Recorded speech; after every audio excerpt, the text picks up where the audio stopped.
Bonjour tout le monde. Bon, aujourd'hui, j'ai voulu faire une vidéo sur la saison 2 de Squid Game parce que c'est l'une de mes séries préférées. Et je sais que la bannière de ma chaîne YouTube peut prêter à confusion, hein.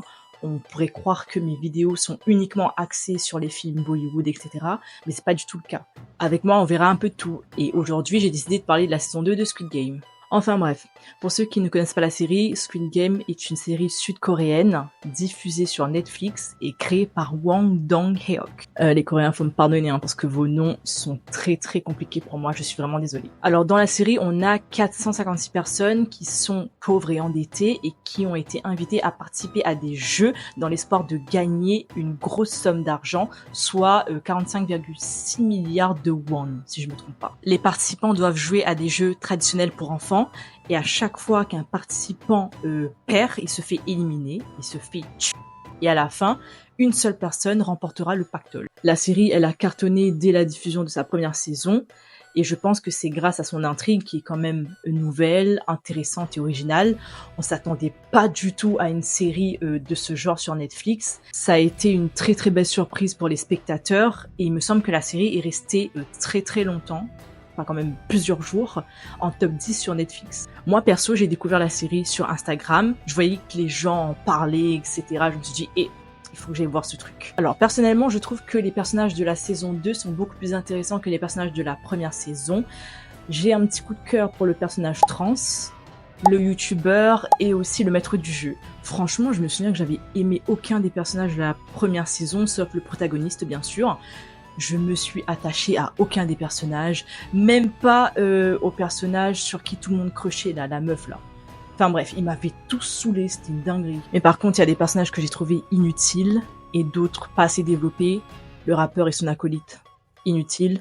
La sorcière là, son personnage m'a trop agacée. Alors la femme enceinte, je l'aimais bien au début, mais j'ai trouvé qu'ils ont pas assez poussé le truc avec elle.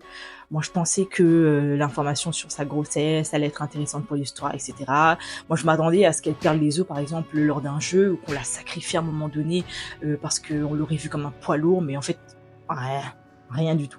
Ils m'ont déçu à ce niveau-là. J'ai beaucoup apprécié le fait qu'il n'y ait pas eu de scène de S explicite dans cette saison-là, et je vous jure, ces scènes-là, ça me saoule de ouf. Je vous jure, je déteste. Ces scènes-là sont grave inutiles. Squid Game, c'est une série que je regarde avec ma famille, et j'avais pas envie de voir ce genre de scènes-là. En plus, quand j'ai vu le personnage de Thanos, je me suis dit, oh putain, on est foutu. Gros dragueur, gros cassos, c'est sûr, ils vont nous foutre des scènes comme ça. Mais au final, non. J'étais trop contente. Personnellement, je trouve que les nouveaux jeux étaient beaucoup plus intéressants que les jeux de la première saison. Mon jeu préféré était le petit manège. Alors ce jeu-là, il était là pour tester la solidarité entre les différents participants et aussi de révéler le vrai visage de certains. J'étais à fond dedans du début jusqu'à la fin et je voulais même pas que le jeu se termine. J'ai trop kiffé les coups bas, les meurtres dans les cabines. C'était vraiment en mode survie, c'était la folie. Le jeu que j'ai moins kiffé, je crois que c'était le pentathlon à 6 jambes. C'était trop stressant, trop long, trop compliqué. C'était trop cruel. Perso, j'aurais pas survécu. Si j'avais raté l'un des mini-jeux la première fois, j'aurais pas recommencé. Je me serais approché d'un des hommes en rouge. Je leur ai demandé poliment de me foutre une balle dans la tête pour qu'on en finisse. J'ai beaucoup aimé l'ajout des votes après la fin de chaque jeu. Je trouve que ça a permis d'augmenter le stress, les tensions tout au long de la saison. C'était surtout pendant ces moments-là que mon stress était au max. J'étais trop en colère contre les participants qui voulaient rester à chaque fois. Mais pourquoi? Et je comprenais pas. Au final, ceux qui voulaient partir étaient obligés de rester parce que ceux qui voulaient rester étaient toujours plus nombreux. Alors moi, j'ai pas du tout compris la logique de ces personnes qui voulaient rester coûte que coûte. Ils ont compris pourtant qu'ils pouvaient se faire tuer. Et on leur a dit plusieurs fois qu'au final, il y aurait qu'un seul gagnant. Mais à chaque fois, lors des votes, ils réagissaient comme s'ils étaient sûrs de survivre au prochain jeu. Je comprends pas ces gens qui ont tellement soif d'argent qu'ils sont capables de risquer leur vie bêtement comme ça. De toute façon, pour les besoins de l'histoire, je savais que personne ne réussirait à partir et qu'il y aurait toujours plus de votes pour continuer les jeux. J'ai trouvé que la deuxième saison était beaucoup moins lente que la première, enfin sauf les 2 premiers épisodes. J'ai trouvé que les 2 premiers étaient grave longs. J'ai vraiment eu l'impression d'avoir perdu mon temps. Personnellement, je trouve qu'ils ont gaspillé ces 2 épisodes pour rien.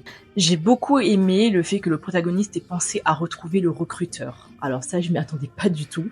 Mais je trouve ça dommage qu'il soit mort un peu trop vite. J'aurais aimé qu'il partage davantage d'informations sur ce qui se passe sur l'île, sur les organisateurs, etc. J'étais un peu déçue. Je trouve que le recruteur n'a pas été si utile que ça finalement, mais bon, grâce à lui, le protagoniste a pu obtenir son 2e ticket d'entrée. Il y a un truc que je comprends pas. Le protagoniste, il a remporté les 45 milliards de won dans la première saison. Il est devenu milliardaire du coup. Mais pourquoi est-ce que dans la 2e saison, il s'est pas acheté une baraque de luxe pour se poser et réfléchir à ses plans? Pourquoi il est resté dans un taudis? Les gars, je vous jure qu'on réfléchit mieux dans une villa.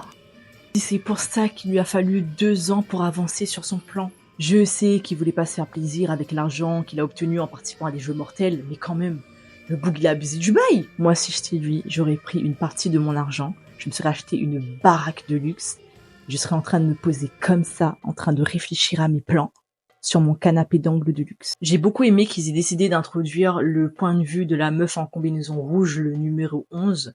On a pu suivre brièvement son histoire et c'était quand même intéressant de découvrir ce qui se passe de leur côté. L'introduction du maître du jeu dans le jeu. Et c'était intelligent. Je m'y attendais pas du tout, j'ai kiffé. J'étais morte de rire à chaque fois qu'il posait ses yeux sur le protagoniste. Il jetait des regards en coin comme ça. Ça me tabassait trop. Et je vous jure, j'ai trop aimé ce personnage.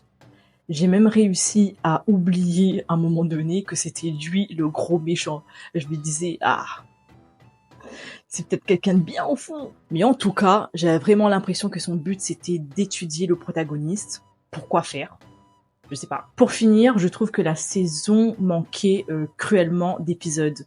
La saison s'est terminée sur un cliffhanger qui m'a pas plu du tout. Franchement, j'aurais préféré qu'il coupe la saison en 2, qu'il diffuse la première partie ce mois-ci et la deuxième partie l'année prochaine, ou alors qu'il fasse plus d'épisodes. Parce que là, dans le dernier épisode, j'ai trouvé que les choses allaient un petit peu trop vite et j'ai trouvé qu'au final, c'était un peu trop bâclé. Au milieu de l'épisode 7, je me suis dit, mais comment est-ce qu'ils vont faire pour conclure cette saison? Il restait quelques minutes, j'étais en stress et je me suis dit, il y aura forcément un cliffhanger. Parce que Netflix adore faire ça. Bon les gars, c'est tout pour moi, la vidéo est assez courte, je sais. J'avais envie de partager mon ressenti sur la saison 2. J'ai vu que la saison 3 serait diffusée en 2025, mais quand exactement, je sais pas du tout. Alors si vous le savez, dites-le moi dans l'espace commentaire parce que moi j'ai bien envie de le savoir parce que ce cliffhanger m'a rendu folle. En tout cas, on se retrouve très vite, passez de bonnes fêtes et prenez soin de vous.